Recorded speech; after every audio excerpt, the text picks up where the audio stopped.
Hi hello అండి, welcome back to my channel. నేను మీ సింధు.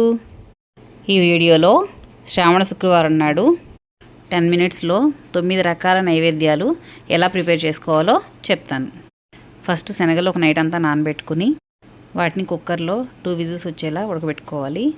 దాన్ని నేను చూపించిన విధంగా జీలకర్ర, దాన్ని నేను చూపించిన విధంగా తాలింపు పెట్టుకోవాలి.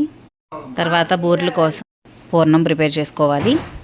వాటిని ఉండలుగా చేసుకోవాలి. నేను గ్యాస్ మీద ఒక పక్క ఆయిల్ హీట్ చేసుకుంటున్నాను, ఇంకో పక్క వాటర్ హీట్ చేసుకుని బెల్లం గారెల కోసం పక్కన ప్రిపేర్ చేసుకుంటున్నాను. పప్పు నానబెట్టుకుని కొంచెం గారెలకి, కొంచెం బెల్లం గారెలకి, ఆవడకి, మామూలు గారెలకి ఇలా సపరేట్గా తీసుకోవాలి. కూరల పిండి మిక్సీ పట్టుకోవాలి. 1 మినప్పప్పు అయితే 2 బియ్యం మిక్సీ పట్టుకుని బూరెల పిండిలో కొద్దిగా బెల్లం కలుపుకుంటే బూరెలు మంచి కలర్ వస్తాయండి. ఇలా లోపల పూర్ణం బయటికి కనిపించకుండా కవర్ చేసుకుంటూ ఇలా బూరెలు వేసుకోవాలి. ఒక 2 మినిట్స్ ఫ్రై అయ్యేంత వరకు బూరెలు కదపకూడదండి. చూడండి బూరెలు ఎంత నీట్గా వచ్చాయో.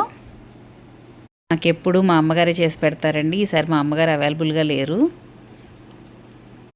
మా చెల్లి వాళ్ళ ఊరు వెళ్ళారు. ఇలా గారెలు అటు ఇటు ఫ్రై అయిపోయాక పాకం వేడిగా ఉన్నప్పుడే గారెలు పాకంలో వేసేసుకోవాలి. అవి అయిపోయాక ఇప్పుడు పెరుగు ఆవడ కోసం గారె తీసుకున్న వెంటనే కొంచెం వాటర్లో వేసుకుని అలా లైట్గా ప్రెస్ చేసి మనం పెరుగుని గిలకొట్టుకుని తాలింపు వేసుకుని ఆవడ కూడా రెడీ అయిపోయిందండి. నెక్స్ట్ మామూలు గారెలు వేస్తున్నాను.